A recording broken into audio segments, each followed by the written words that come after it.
Bayangkan suatu malam yang sunyi. Angin bergerak pelan di antara pepohonan tua. Langit gelap, hanya diterangi cahaya bulan yang samar. Dan di saat seperti itu, kamu mulai menyadari sesuatu. Ada sensasi aneh yang sulit dijelaskan. Seolah-olah kamu tidak benar-benar sendirian. Bukan karena ada orang di sekitarmu, tetapi karena ada sesuatu yang tidak terlihat oleh mata, namun terasa oleh batin. Sejak ratusan tahun lalu, para leluhur Jawa sudah berbicara tentang fenomena ini. Mereka menyebutnya dengan satu istilah yang sampai hari ini masih membuat banyak orang merinding. Kodam. Dalam cerita rakyat, dalam manuskrip kuno, bahkan dalam bisikan para praktisi tirakat, kodam sering digambarkan sebagai pendamping gaib yang menyertai manusia. Sebagian orang percaya bahwa kodam adalah penjaga spiritual yang melindungi seseorang. Sebagian lagi menganggapnya hanyalah mitos yang lahir dari tradisi mistik Nusantara. Namun, ada satu hal yang jarang dibicarakan secara terbuka.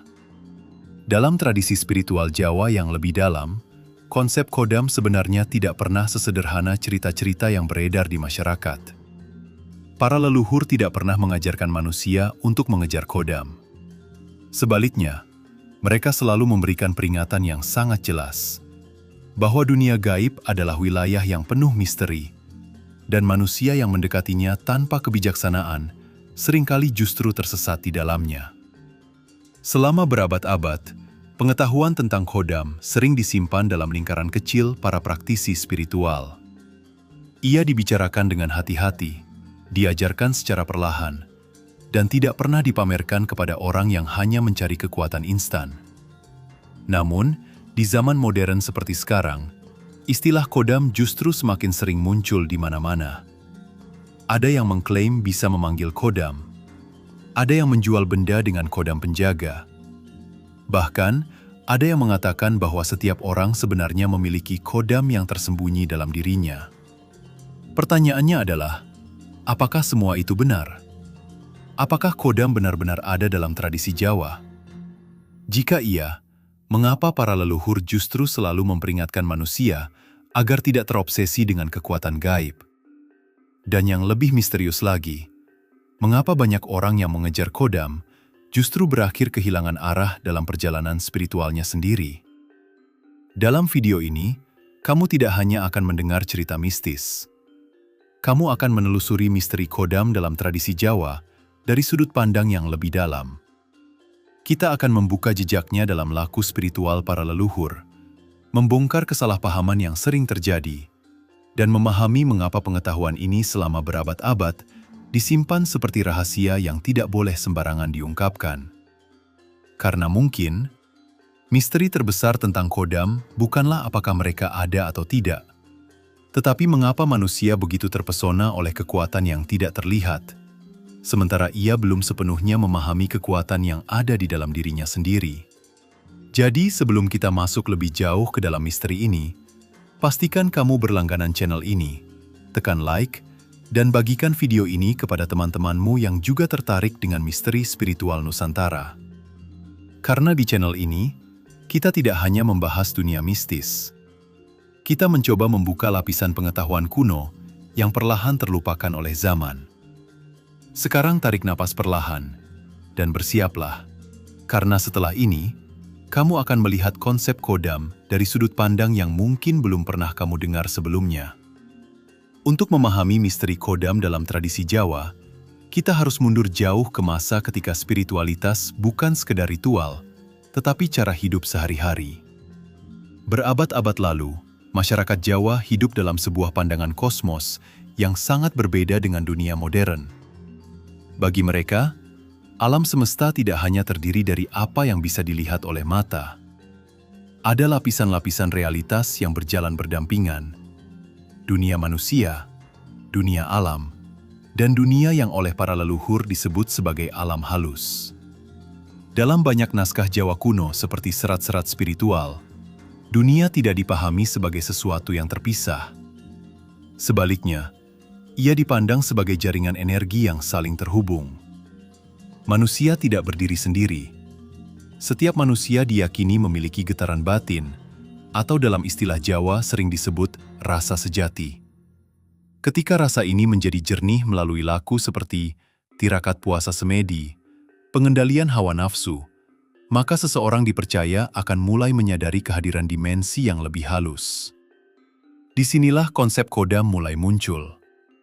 Dalam beberapa tradisi spiritual Jawa, kodam tidak selalu dianggap sebagai makhluk yang dipanggil. Sebaliknya, ia dipandang sebagai entitas atau energi yang tertarik pada keselarasan batin seseorang.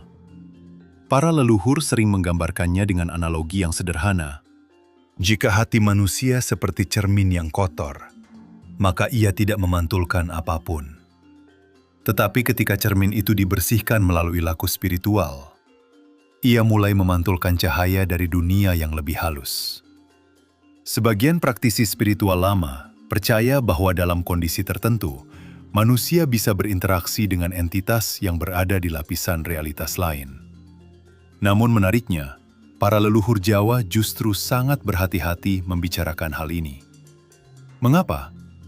Karena mereka tahu bahwa kekuatan gaib selalu memiliki dua sisi. Dalam sejarah Jawa, banyak kisah tentang orang-orang yang melakukan tirakat bukan untuk kebijaksanaan, tetapi untuk mencari kekuatan, kekayaan, atau pengaruh. Dan seringkali, pencarian seperti ini justru berakhir tragis. Itulah sebabnya dalam banyak ajaran spiritual Jawa kuno, para guru selalu menekankan satu prinsip penting. Jangan mencari kodam, perbaiki dirimu. Karena jika seseorang hanya mengejar kekuatan gaib, ia bisa dengan mudah tertipu oleh ilusi spiritual. Beberapa manuskrip bahkan memperingatkan bahwa tidak semua entitas yang mendekat kepada manusia memiliki niat baik. Sebagian hanya tertarik pada energi emosi manusia. Inilah sebabnya pengetahuan tentang khodam sering disembunyikan atau hanya diajarkan secara tertutup kepada murid tertentu. Bukan karena ingin merahasiakan kekuatan, tetapi karena para leluhur memahami bahwa pengetahuan tanpa kebijaksanaan bisa menjadi bencana. Dan di zaman modern seperti sekarang, konsep khodam seringkali disederhanakan menjadi sesuatu yang sangat dangkal. Ada yang menganggapnya seperti penjaga pribadi yang bisa dipanggil kapan saja. Ada juga yang mengklaim bisa mengisi khodam ke dalam benda atau tubuh manusia. Namun para praktisi spiritual lama justru melihat fenomena ini dengan sangat skeptis. Bagi mereka, hubungan antara manusia dan dunia gaib jauh lebih kompleks, misterius, dan berbahaya daripada sekedar ritual instan. Sekarang saya ingin bertanya kepada kamu yang sedang menonton video ini. Kamu menonton dari kota mana? Tuliskan di kolom komentar. Mari kita lihat sampai sejauh mana video ini menjangkau penonton di berbagai kota dan daerah. Karena semakin banyak orang yang menyaksikan video ini, semakin menarik untuk mengetahui di mana saja misteri tradisi Jawa ini masih hidup hingga hari ini. Dan di bagian berikutnya, kita akan mulai membahas sesuatu yang jauh lebih dalam. Apa sebenarnya yang dimaksud dengan khodam dalam praktik spiritual Jawa? Apakah ia benar-benar makhluk pendamping? Atau hanya simbol dari sesuatu yang lebih besar dalam kesadaran manusia? Sekarang kita masuk ke bagian yang paling sering disalahpahami oleh banyak orang. Ketika mendengar kata khodam, kebanyakan orang langsung membayangkan sesuatu seperti makhluk gaib penjaga yang bisa dipanggil untuk membantu manusia. Namun dalam pemahaman spiritual Jawa yang lebih dalam, konsep ini sebenarnya jauh lebih kompleks. Para leluhur Jawa tidak selalu menggunakan kata khodam seperti yang dipahami sekarang. Dalam beberapa ajaran lama, istilah yang sering muncul justru adalah pamomong atau pengayom gaib. Pamomong secara harfiah berarti yang membimbing atau mengasuh, bukan pelayan, bukan budak gaib, melainkan sesuatu yang mengawasi perjalanan batin manusia. Menurut sebagian ajaran spiritual Jawa, setiap manusia sebenarnya memiliki lapisan kesadaran yang lebih luas daripada yang disadari oleh pikirannya sendiri.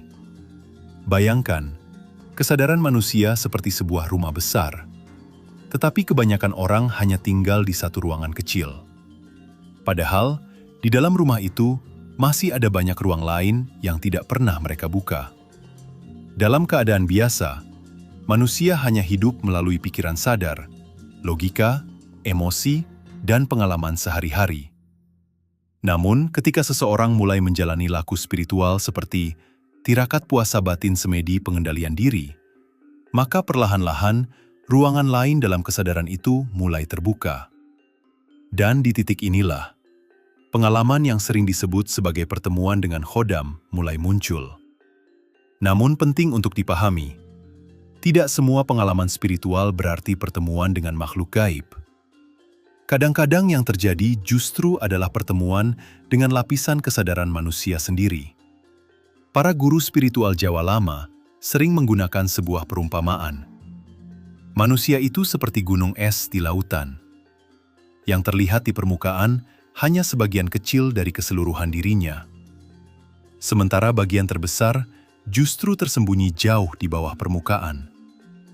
Ketika seseorang melakukan laku batin yang cukup dalam, ia mulai menyentuh lapisan energi dan kesadaran yang tidak biasa. Beberapa orang merasakan intuisi yang sangat tajam, mimpi yang terasa nyata, firasat yang sering terbukti benar, atau sensasi seolah ada sesuatu yang membimbing mereka. Disinilah banyak orang mulai menyebut pengalaman itu sebagai kehadiran khodam. Namun, para leluhur selalu memperingatkan satu hal penting. Jangan terlalu cepat memberi nama pada pengalaman spiritual. Karena ketika manusia terlalu cepat memberi label, ia bisa terjebak dalam ilusi pikirannya sendiri. Ada orang yang sebenarnya hanya mengalami peningkatan intuisi, tetapi mengira dirinya memiliki khodam yang sangat kuat.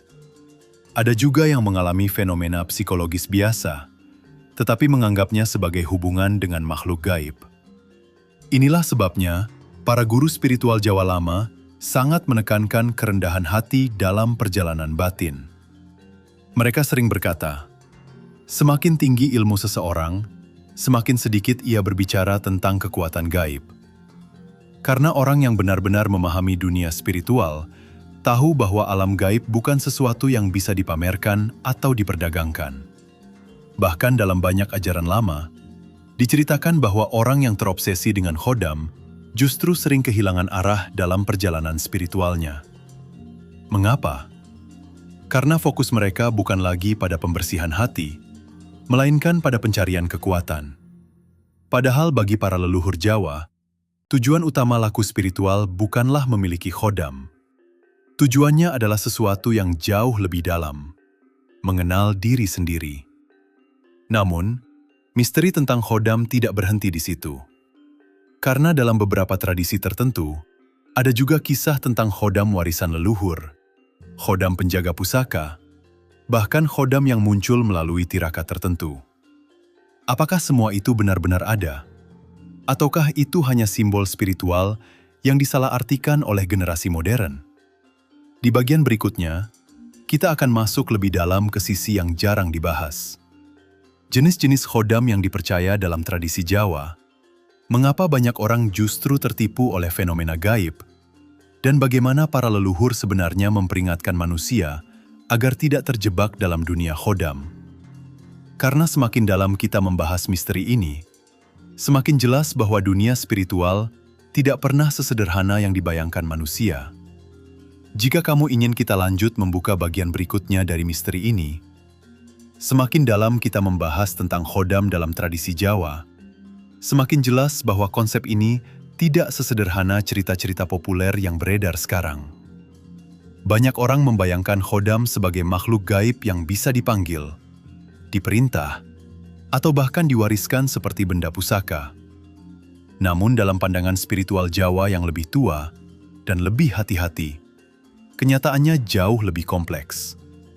Dalam beberapa kisah laku spiritual, para leluhur membagi fenomena yang sering disebut khodam menjadi beberapa kemungkinan. Bukan sebagai klasifikasi mutlak, tetapi sebagai cara memahami fenomena yang berbeda-beda. 1. Khodam leluhur. Beberapa tradisi percaya bahwa dalam garis keturunan tertentu, Ada energi spiritual yang diwariskan secara tidak langsung. Ini sering disebut sebagai pamomong leluhur. Namun penting dipahami, yang diwariskan bukanlah makhluk yang bisa diperintah, melainkan jejak energi spiritual dari para pendahulu. Biasanya ini berkaitan dengan keluarga yang memiliki sejarah panjang dalam laku, tirakat kepemimpinan spiritual, atau pengabdian kepada masyarakat. Energi ini kadang membuat keturunannya memiliki intuisi yang kuat, kepekaan batin, atau kecenderungan spiritual yang lebih dalam. Namun, para guru lama selalu mengingatkan, jika seseorang hidup dengan perilaku yang buruk, energi itu tidak akan bertahan. Karena dalam tradisi Jawa, laku hidup lebih kuat daripada warisan gaib. 2. Khodam pusaka. Di banyak cerita Jawa kuno, kita sering mendengar tentang pusaka seperti keris, tombak, atau benda spiritual tertentu yang diyakini memiliki penunggu atau khodam. Namun, bagi sebagian praktisi spiritual lama, fenomena ini tidak selalu berarti ada makhluk yang tinggal di dalam benda tersebut. Seringkali yang dimaksud adalah energi batin yang tertanam melalui proses spiritual yang panjang. Sebuah pusaka yang dibuat dengan doa, tirakat, dan niat tertentu dapat menyimpan jejak energi pembuatnya. Ketika seseorang yang sensitif memegang benda itu, ia bisa merasakan getaran yang berbeda. Tetapi para leluhur selalu memperingatkan sesuatu yang sangat penting. Pusaka tidak membuat seseorang menjadi kuat. Justru sebaliknya. Jika hati seseorang tidak kuat, pusaka hanya akan menjadi beban spiritual. 3. Khodam yang dipanggil. Inilah bagian yang paling sering disalahpahami. Dalam dunia modern, banyak orang mengklaim bisa memanggil khodam melalui ritual tertentu. Namun, dalam ajaran spiritual Jawa yang lebih dalam, praktik seperti ini selalu dianggap sangat berisiko. Mengapa? Karena manusia sering tidak benar-benar tahu apa yang ia panggil. Dunia gaib, dalam pandangan para leluhur, bukanlah dunia yang sepenuhnya bisa dikendalikan manusia. Ada entitas yang bijaksana, tetapi ada juga yang hanya tertarik pada emosi manusia, seperti keserakahan, ketakutan, atau ambisi. Ketika seseorang mencoba memanggil kekuatan gaib hanya untuk mendapatkan kekayaan, kekuasaan, atau pengaruh terhadap orang lain, maka ia justru membuka pintu kepada sesuatu yang mungkin tidak bisa ia kendalikan. Itulah sebabnya, dalam banyak ajaran spiritual Jawa, para guru selalu memberikan peringatan keras. Orang yang mencari kekuatan gaib tanpa membersihkan hatinya, sebenarnya sedang memanggil masalah ke dalam hidupnya sendiri. Ilusi spiritual yang banyak terjadi. Di zaman sekarang, fenomena khodam seringkali berubah menjadi industri spiritual. Ada yang menawarkan pengisian khodam instan, ada yang menjual benda bertuah dengan janji kekuatan gaib. Namun para praktisi spiritual lama biasanya hanya tersenyum melihat hal ini. Bukan karena mereka meremehkan dunia gaib, tetapi karena mereka tahu bahwa jalan spiritual yang sejati tidak pernah instan.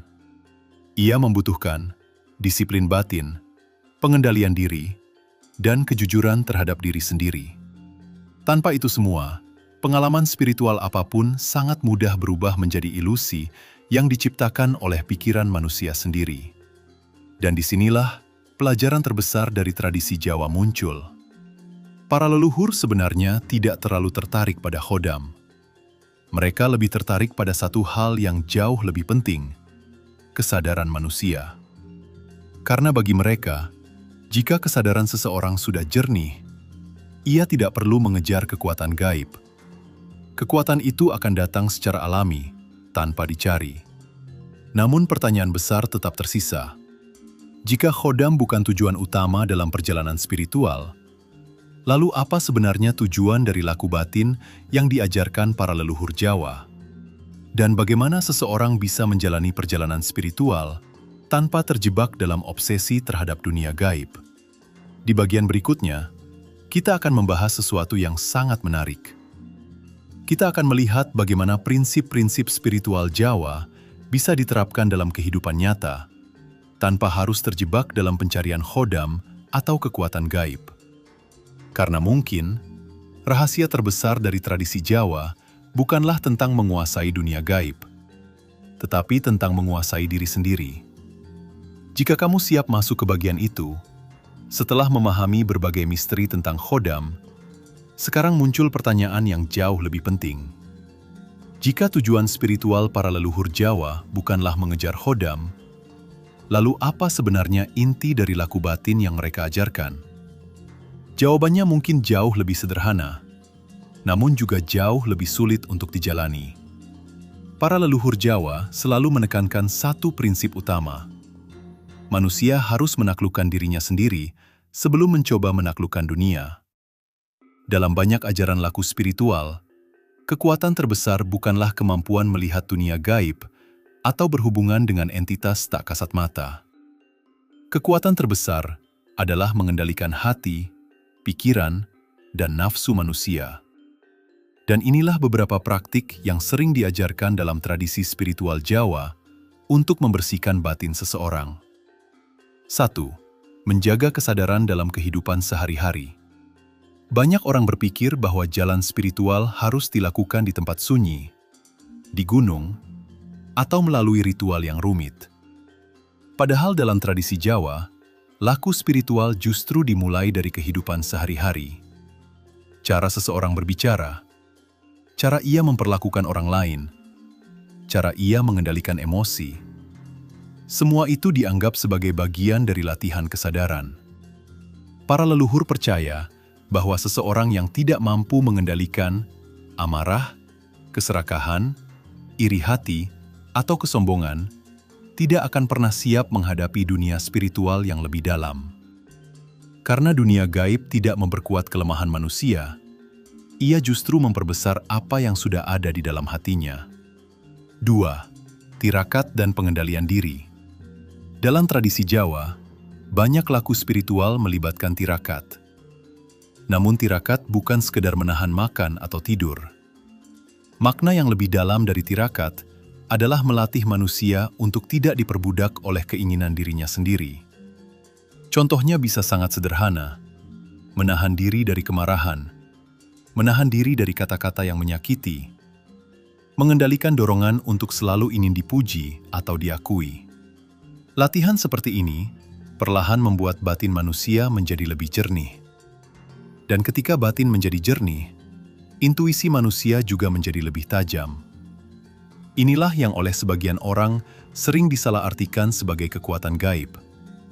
Padahal sebenarnya, itu hanyalah kejernihan kesadaran. 3. Mendekatkan diri kepada Sang Pencipta. Dalam hampir semua ajaran spiritual Jawa yang asli, ada satu hal yang selalu ditekankan. Manusia tidak boleh menggantungkan hidupnya pada makhluk gaib apapun. Kekuatan tertinggi tetap berasal dari Sang Pencipta alam semesta. Karena itu, banyak laku spiritual Jawa sebenarnya bertujuan untuk membuat manusia lebih rendah hati, lebih sadar akan keterbatasannya, dan lebih dekat kepada Tuhan. Dalam keadaan seperti ini, manusia tidak lagi merasa perlu mencari khodam atau kekuatan gaib.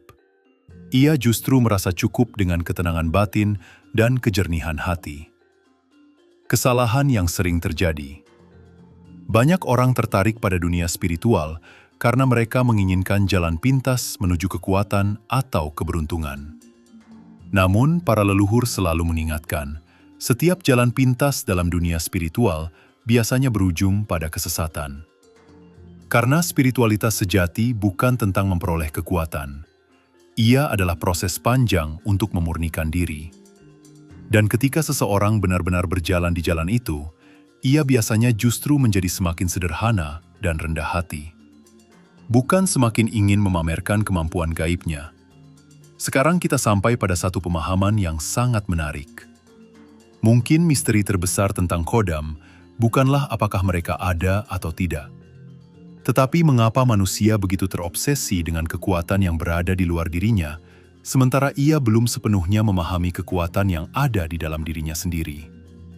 Di bagian terakhir video ini, kita akan merangkum seluruh misteri ini dan melihat satu pertanyaan besar yang mungkin akan membuatmu berpikir lebih dalam tentang perjalanan spiritual manusia. Jika kamu siap masuk ke bagian terakhir, setelah menelusuri perjalanan panjang tentang misteri Kodam dalam tradisi Jawa, kita mulai menyadari satu hal yang menarik. Selama ini, banyak orang mengira bahwa Kodam adalah tujuan dari perjalanan spiritual. Padahal, jika kita melihat ajaran para leluhur Jawa dengan lebih jernih, kita akan menemukan sesuatu yang berbeda. Bagi mereka, Kodam bukanlah tujuan. Ia hanyalah fenomena sampingan yang mungkin terjadi dalam perjalanan batin seseorang. Para leluhur justru lebih tertarik pada satu pertanyaan yang jauh lebih dalam. Apakah manusia sudah mengenal dirinya sendiri? Karena dalam pandangan spiritual Jawa, manusia yang belum memahami dirinya sendiri akan sangat mudah terpesona oleh kekuatan yang berada di luar dirinya. Ia akan mengejar benda bertuah, kekuatan gaib Kodam, atau kemampuan supranatural, tanpa menyadari bahwa semua itu tidak akan pernah menggantikan kejernihan hati. Itulah sebabnya banyak guru spiritual lama jarang berbicara tentang Kodam secara terbuka. Bukan karena mereka tidak tahu, tetapi karena mereka memahami bahwa pengetahuan seperti ini sangat mudah disalahgunakan. Bagi mereka, laku spiritual yang sejati selalu kembali pada hal-hal yang sederhana. Menjaga hati, mengendalikan nafsu, dan hidup dengan kesadaran bahwa manusia hanyalah makhluk yang sedang belajar memahami dirinya sendiri. Ketika seseorang benar-benar menjalani jalan itu, sesuatu yang menarik sering terjadi. Ia tidak lagi terobsesi dengan dunia gaib. Justru, dunia gaiblah yang tidak lagi menjadi pusat perhatiannya. Karena ia sudah menemukan sesuatu yang jauh lebih berharga, ketenangan batin.